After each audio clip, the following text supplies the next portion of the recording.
Last night, a searing fireball roared through this area. An entire row of houses was engulfed in flames. The force of the impact carved a crater 40 feet deep and smashed the fuselage into fragments. Teams of firemen brought the blazes under control, leaving aviation fuel to burn itself out. On the main A74, 5 vehicles were caught in the ferocity of the explosion. Their drivers were among the dead. Firemen pulled other bodies from the burnt-out ruins of their houses as survivors described what had happened, including one whose house had burnt down. There was this almighty bang. My son and I were in the house, so I said, "Get down." And the whole sky lit up. And I realised it was a plane.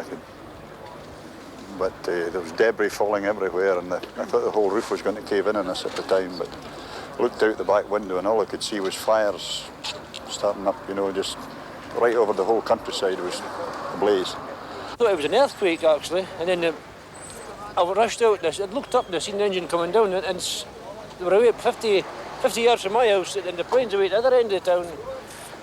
The fright I got, like, it was terrible. Wreckage from the crash is spread over a 10-mile area. As the jumbo splintered into a million pieces, jagged pieces of fuselage littered the countryside, as did an escape chute. But the cockpit crashed to earth 3 miles from Lockerbie, one of 6 areas where large amounts of debris and bodies have been recovered. Crash investigators will have to carry out a minute examination of this wreckage to try and establish why Pan Am Flight 103 crashed without warning after reaching its cruising altitude of 31,000 feet. As a doctor forlornly checked wreckage from the crash, it was already clear that no one stood a chance of surviving. Whatever the cause, Britain's worst ever civil aircraft disaster happened so quickly there wasn't even time to send a mayday call. Mark Webster, ITN, Lockerbie.